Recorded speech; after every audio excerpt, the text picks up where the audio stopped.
할렐루야. 이 아침 주의 전을 찾으신 여러분들에게 하나님의 은혜와 평강이 함께 하시기를 축원합니다.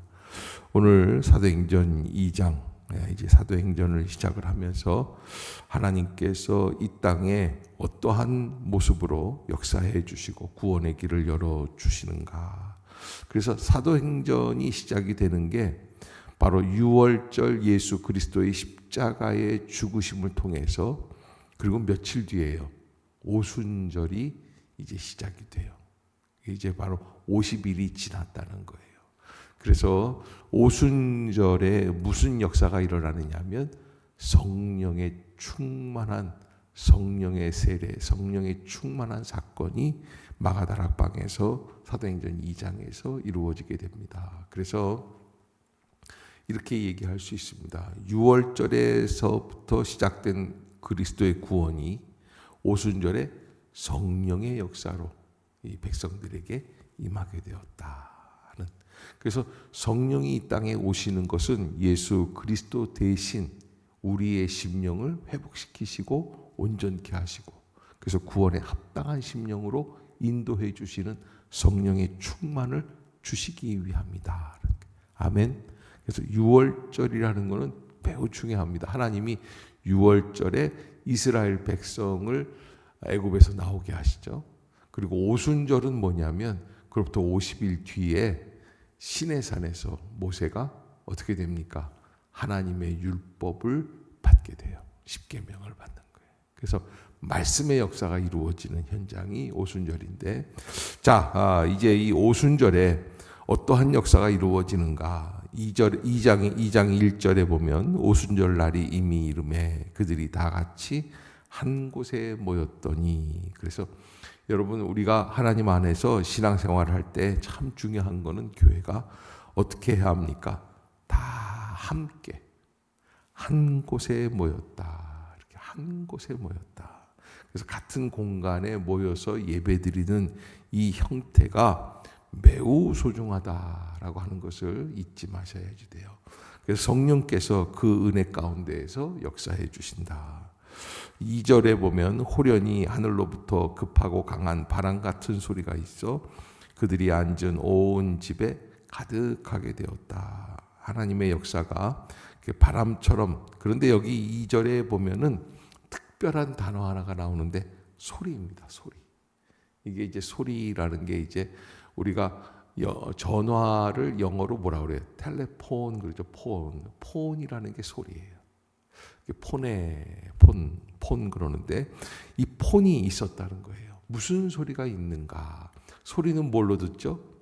귀로 듣죠. 그래서 우리가 하나님 앞에서 이 급하고 강한 바람 같은 소리로부터 시작을 한다는 것은 귀가 열리기 시작한다라고 하는 것을 우리에게 말씀해 주시는 겁니다. 누구든지 거듭나기 위해서 제일 먼저 시작해야 될 게 말씀을 듣는 귀가 열려야지 됩니다. 여러분, 먹기 좋아하는 사람은 무슨 소리가 들리는 줄 아세요? 가만히 누워 있어도요, 조용한데도요, 저기 어디서 울릉도 호박엿이요 들려요. 여러분, 공부 잘하는 사람들은요, 수업 시간에 나는 모르겠는데 쟤는 왜 끄떡끄떡거리고 있지? 걔는 선생님이 하시는 말씀을 들어요. 그래서 여러분, 신앙도 마찬가지예요. 우리가 신앙생활에서 주님이 원하시는 길로 나아가기 위해서 꼭 필요한 거 한 가지가 귀가 열리는 거예요. 로마서 10장 17절 사람이 마음으로 믿어 의에 이르고 입으로 시인하여 구원에 이른다고 말씀을 하고 있는데, 우리가 하나님 앞에서 그 구원에 이르기 위해서 가장 중요한 것은 하나님의 말씀을 듣는 자세예요. 들을 수 있어야지 돼요. 그래서 귀가 거듭나. 그래서 이런 얘기 있죠. 개떡같이 얘기해도 찰떡같이 맞는 거예요. 들을 때 은혜가 생기게끔 돼 있어요. 그러면 그렇게 소리가 있어서 그들이 앉은 온 집에 가득하며 마치 불의 혀처럼 갈라지는 것들이 그들에게 보여. 3절에 보면은 뭐가 있어요? 또 눈의 역사가 있어요. 아름답게 보이는 거예요. 좋게 보이는 거예요.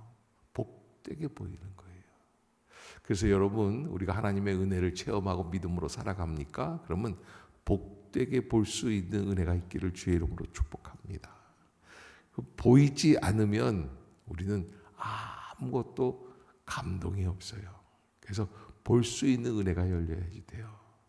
그래서 서로 사랑하는 연인들 왜 저렇게 사랑합니까? 우리가 볼 때는 별 볼 일 없는 것 같은데, 근데 별로 잘생기지 않은 남자, 별로 예쁘지 않은 여자인데도 불구하고 둘이서 그냥 눈에서 꿀이 뚝뚝 떨어지는 거예요. 그럼 뭐예요? 사랑에 거듭난 거예요. 그때부터 사랑이 시작이 되는 거예요. 거기에서 구원의 역사도 마찬가지예요. 우리가 하나님 하시는 일 가운데에서 하나님께서 우리에게 주시는 그 모든 일들, 우리가 눈으로 볼 수 있는 은혜의 길이 열려서, 그래서 마치 불의 혀처럼 갈라지는 것들이 그들에게 보였다. 그래서 불이 보이는 거죠. 성령의 불의 역사가 우리의 눈에 보일 수 있는 은혜가 있기를 주의 이름으로 축복합니다. 그리고서 이제 4절을 한번 읽어봅시다. 시작. 그들이 다 성령의 충만함을 받고 성령이 말하게 하심을 따라 다른 언어들로 말하기를 시작하니라. 그래서 나중에는 뭐가 바뀝니까? 입이 바뀝니다. 혀가 바뀝니다. 그래서 언어가 달라지게끔 되어 있습니다. 1906년 영국 웨일즈 북부 이 석탄 탄광 지역에서 일어났던 부흥 운동에 있어서 가장 중요한 핵심 중에 한 가지가 사람들이 변하기 시작해야 돼요. 탄광지대니까 광부들이 변하기 시작해요. 그런데 광부들이요 어떻게 하냐면 밤새도록 교회에 모여서 말씀을 듣고 기도하기 시작을 하는 일들이 벌어져요. 그 피곤한데 집에 가라는데 안 가요. 계속 남아서 기도하고 말씀 듣는 거예요. 자, 그렇게 말씀 듣고 기도하더니 그들의 언어가 변화되기 시작합니다. 다음 날 아침에 광부들이 탄광으로 출근을 했습니다. 그런데 이상한 일이 벌어지는 게 나귀들이 광부들의 말을 못 알아듣기 시작을 하는 거예요. 왜 못 알아들었을까요? 광부들이요 밤새 하나님 말씀 듣다가 가가지고 나귀들을 바라보는데 그렇게 했다는 거예요. 오 형제여, 이 짐을 들고 갑시다. 생전 듣도 보도 못한 소리예요. 며칠 전에는 어떻게 얘기했을까요? 야, 이 새끼야 빨리 안 와? 이놈의 새끼가 그냥 막 때리고. 근데 변화되잖아요. 말이 달라지는 거예요. 오 형제요, 얼마나 힘.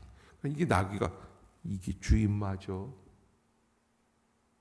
여러분, 우리가 하나님의 은혜가 들어가게 되면 우리 입으로 나오는 것들이, 그래서 예수님은 뭐라고 말씀을 하시냐면 사실은 사람의 입속으로 들어가는 것이 우리를 더럽게 하는 게 아니라 그 속에서부터 나오는 것이 우리를 거룩하든지 더럽게 하든지 결정짓는다는 거예요. 무슨 언어를 하는가.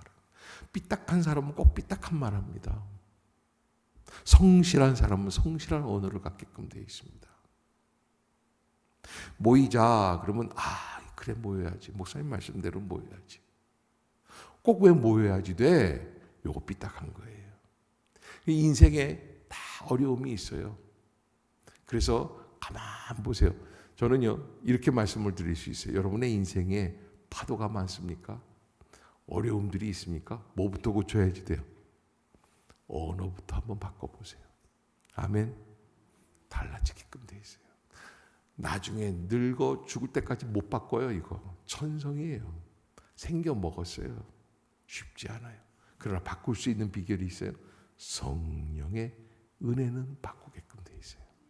아멘. 그래서 이 제자들이 성령의 충만함을 받고 성령이 말하게 하심을 따라 다른 언어들로, 그래서 여기 오늘 본문에 나오면 바데인, 메데인, 엘라민, 메소포타미아, 유대, 갑바도기아, 본도, 아시아, 부르기아, 밤빌리아, 애굽과 구레네, 가까운 아시아에 있는 모든 여러 나라 수십 개의 언어를 가지고 이 제자들이 기도하기 시작하는 것을 다른 사람들도 듣게 되었다. 그렇게 해서 천하 각국으로부터 이 오순절에 많은 사람들이 와서 그들이 기도하는 것을 듣고 소동하고, 그리고 이렇게 이야기를 합니다. 7절에 보면 다 놀라 신기하게 여겨 이르되 보라, 이 말하는 사람들이 다 어디 사람들이에요? 갈릴리 사람들이 아니냐. 무슨 갈릴리 사람들만 있었겠습니까? 유대인들도 있었겠죠. 이게 남쪽에 있는 사람들도 있었을 거예요. 그러나 이들의 언어가 세계 각국의 언어로 바뀌어서 나오기 시작을 했다라고 하는 것이죠. 거기에 하나님의 역사가 있는 거예요. 그때 한 사람이 나오게 됩니다. 그게 누구냐? 바로 베드로와 요한입니다. 여기 오늘 베드로가 먼저 하나님의 역사를 이렇게 설명하는 역사가 여기 나오죠. 이 14절입니다. 14절 한번 같이 읽어봅시다. 시작. 베드로가 11 사도와 함께 서서 소리를 높여 이르되 유대인들과 예루살렘에 사는 모든 사람들아 이 일을 너희로 알게 할 것이니 내 말에 귀를 기울이라. 아멘. 베드로가 11 사도와 함께 서서 소리를 높여 이르되. 자, 여러분 여지껏 베드로는 어떤 사람이었습니까? 예수님 부인했던 사람이에요. 예수님 배신했던 사람이에요. 십자가 앞에서 무너졌던 사람이에요. 예수님을 가장 사랑한다고 했지만 그러나 말만 앞섰던 사람이에요. 그런데 그 사람이 바뀌는 시점이 언제입니까? 이 오순절 사건이에요. 어떻게 바뀝니까? 성령의 역사가 임하니까. 어떤 의미에서 우리 다 성령으로 변화된 심령들인 줄로 믿습니다. 아멘. 그래서 달라진 사람들이에요. 그러기에 우리에게도 찬스가 있는 거예요. 우리에게 주시는 기회가 있는 거예요. 여러분 교회에 와서 우리의 언어를 바꾸고 태도를 바꾸고 말하는 자세를 바꿔야 되는 거예요. 거기에서도 계속 내 속에 있는 삐딱한 마음을 가지고 얘기하게 하면 희망이 없어요. 소망이 없어요. 변화되는 역사, 긍정의 은혜, 감사의 언어, 특별히 여러분 교만한 언어를 갖지 마세요. 아멘. 하나님 앞에서 겸손한 언어로 감사합니다 할 때 은혜가 열리게끔 돼 있어요. 노예 일을 하다 보면 노예에서도 이렇게 훌륭한 목사님들이 계시는구나 그럴 때가 있습니다. 그런데 여러분 가서 그분들의 목회 현장을 가만히 볼 때 녹록지가 않습니다. 그런데 한번 이렇게 사귀어보고 깊이 얘기하다 보면 그분이 갖고 있는 언어 중에 특징들이 있습니다. 아직 교만해요. 아직 아는 체예요. 거기에 문제가 있어요. 그래서 우리가 하나님 앞에서 우리가 해야 할 수 있는 건 뭡니까? 예수 그리스도 성령의 은혜 교회 앞에서 우리는 뭘 갖고 있어야 돼요? 겸손의 언어를 갖고 있어야 돼요. 아이들 앞에서는 엄마가 아이들한테 꾸짖을 수도 있겠죠. 그러나 우리가 하나님 앞에 선다. 이건 다른 문제입니다. 그런데 하나님 앞에서 집에서 하듯 똑같은 태도를 갖는다. 이거는 문제 있는 사람입니다. 잊지 마시기를 바랍니다. 여기에 보면은 이런 사람들이 있어요. 자기의 직업적인 생각, 관점. 그래서 과학자, 철학자 이런 사람들은 이성적으로 생각해야 되고 이성적으로 알고 이성적인 증거가 있어야 되지 않습니까? 그러나 여러분 믿음의 언어는 그런 모든 것들을 초월해서 우리가 감당해야 할 사명이다. 여러분 베드로는 자기가 자신만만했습니다. 모든 사람이 다 주를 버릴지라도 나는 주님을 버리지 않겠나이다. 왜? 자기 자신의 마음이 그러면 그렇게 될 줄 알았어요. 그런데 마음이 그렇다고 그렇게 되는 게 아니에요. 드디어 그런 자기가 얼마나 연약한 존재인 걸 알고 그리고 다 무너졌는데 그 무너진 폐어더미 같은 속에 누가 오십니까? 성령이 찾아와서 베드로의 마음을 움직이고 그리고 베드로가 이제 성령 안에서 리메이드 된 거예요. 레필 된 거예요. 다시 채워지기 시작을 해요. 그리고 일어나서 말씀을 합니다. 때가 제3시니 너희 생각과 같이 이 사람들이 취한 것이 아니다. 그리고서는 요엘 선지자가 말씀하셨던 성령의 역사, 내가 내 영을 내 남종과 여종들에게 부어주리니 그들이 예언할 것이다 하는 성령의 역사에 대해서 말씀을 합니다. 21절 시작. 누구든지 주의 이름을 부르는 자는 구원을 받으리라 하였느니라. 아멘. 그러게 여러분 우리가 하나님 앞에서 온전한 모습으로 왜 여러분 주님의 이름을 부릅니까? 왜 그렇습니까? 여러분 지나가다가 누가 쓰러졌습니다. 뭘 부릅니까? 119를 불러요. 나 좀 도와주세요 하는 거예요. 여러분 넘어졌는데 쓰러졌는데 죽어가는데 자존심이 있어서 이 씨 가문에 그런 일이 어디 있어? 누구한테 도움을 받겠어? 내가 일어나야지. 이 사람 아직 죽을 때가 안 된 거예요. 정신 못 차리는 거예요. 여러분 어려움이 있으면 어떻게 합니까? SOS 하는 거예요. 그래서 겸손한 언어, 그것이 바로 믿음의 은혜, 구원의 역사를 바라보는 사람들의 언어이죠. 주여 도와주시옵소서. 나를 불쌍히 여겨 주시옵소서. 누구든지 주의 이름을 부르는 자라는 것은 바로 그것을 의미합니다. 자, 그래서 22절 시작. 이스라엘 사람들아 이 말을 들으라. 너희도 하는 바와 같이 하나님께서 나사렛 예수로 큰 권능과 기사와 표적을 너희 가운데서 베푸사. 아멘. 예수 그리스도의 역사가 성령이 충만하게 임하기 시작을 하고, 그래서 사도행전 1장 8절에 예수님이 승천하시기 직전에 주신 말씀이 있죠. 오직 성령이 너희에게 임하시면 너희가 권능을 받고 예루살렘과 온 유대와 사마리아와 땅끝까지 이르러 내 증인이 되라. 그래서 여러분 정하신 뜻과 미리 아신 대로 예수 그리스도는 이미 십자가에 내어준 바 되어졌습니다. 못 박아 죽였습니다, 사람들이. 그러나 하나님께서는 어떻게 하십니까? 24절 시작. 하나님께서 그를 사망의 고통에서 풀어 살리셨으니 이는 그가 사망의 아멘. 구원의 역사예요. 부활의 길로 나오게 되었다. 베드로가 예수 그리스도의 부활에 대하여 그렇게 말씀을 하십니다. 32절, 31절부터 한번 봅시다. 시작. 미리 본고로 그리스도의 부활을 말하되 그가 음부에 버림이 되지 않고 그의 육신이 썩음을 당하지 아니하시리라. 이 다윗이 예수님에 대해 해주신 얘기라는 거예요. 32절. 이 예수를 하나님이, 이게 뭐예요? 이게 부활 사건이에요. 베드로는 그렇게 다윗이 미리 얘기했던 것처럼 다윗도 부활을 보았다는 거예요. 예수 그리스도의 부활을. 그래서 그 말씀이 있었기 때문에 하나님께서 예수를 다시 살리셨다. 그래서 우리가 다 이 일의 증인이로다. 여러분 예수를 믿습니까? 교회 나옵니까? 그리스도인이라고 말을 할 수 있습니까? 그러면 뭡니까? 다시 살리신 예수 그리스도의 부활의 역사를 증언하는 증인들이에요. 아멘. 그러기에 우리가 하나님 앞에서 어떠한 길로 가는가? 나는 증인의 삶을 살아야 한다. 자, 이 37절에 베드로가 짧은 지식이지만 그는 예수 그리스도에 대해 진정성 있게 고백했습니다. 37절 시작. 그들이 이 말을 듣고 마음에 찔려 베드로와 다른 사도들에게 물어 이르되 아멘. 사람들의 반응이 나오죠. 우리가 어찌할꼬. 영어로 보면 What shall I do? 옛날에 가수들이 불렀던 노래 중에 나 어떻게. 이게 성서적인 언어예요. 여러분 모든 것 앞에서 주님 앞에 나와서 주님 나 어떻게 하면 좋아요?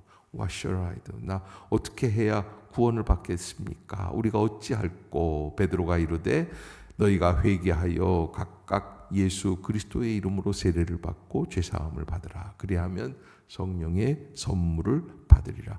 회개한다. 메타노이아라는 단어는 무슨 이야기를 담고 있냐? 메타노이아. 따라해 봅시다. 메타노이아.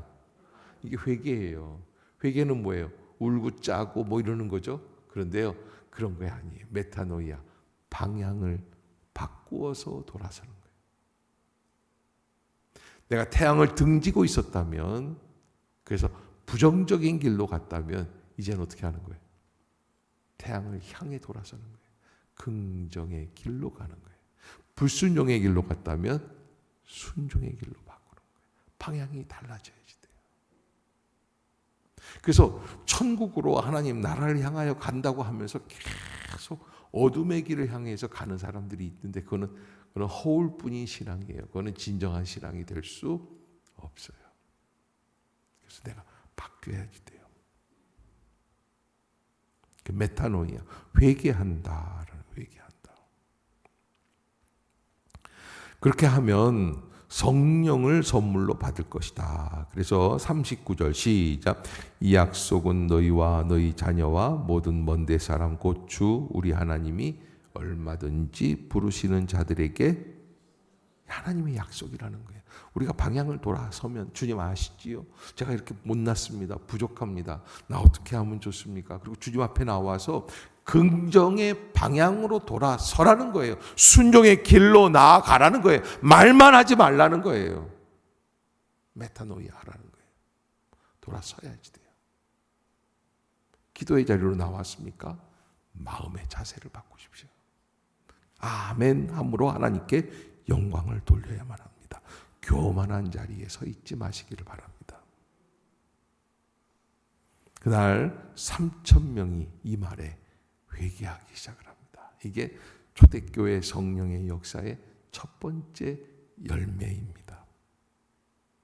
사랑하는 성도 여러분, 우리가 하나님 앞에서 어떻게 살아가야 할까? 근데 여러분 여기 43절부터 47절까지 보면은 여기에 나오는 교회의 뒤에 모습들이 있어요. 재산과 소유를 팔아 각 사람의 필요를 따라 나눠주고 날마다 마음을 같이하여 성전에. 여러분들 우리는 요것만이 좋다고 중요하다고 생각하는데 이거는 여름이 되면 더워요, 추워요? 더워요. 겨울이 되면 어떻게 돼요? 마치 여름이 되면 더운 것처럼 현상일 뿐이에요. 별거 아니에요. 거듭나면, 은혜 받으면, 회개하면 이런 증세는 따라오게 돼 있어요. 근데 우리는 이게 목적일 때가 있어요. 그래서 교회가 왜 불쌍한 사람을 한동안 마음이 동해야죠. 사명감 갖고 하는 게 아니에요. 성령이 임해야지 돼요. 서로 사람이 사랑하면 밤을 새워서라도 김치를 담가야 한다는 거예요. 담가요. 사랑하면 부산에서 서울도 와요. 순간이에요. 여러분 우리가 하나님 앞에서 어떻게 살아가야 하는가? 하나님의 은혜 가운데 하나님이 주신 그 귀한 은혜를 잘 감당해서 어떻게 해야 하나님의 길을 갈 수 있겠습니까? 하는 축복의 은혜. 그래서 47절 시작. 하나님을 찬미하며 또 온 백성에게 칭송을 받으니 주께서 구원받는 사람을. 아멘.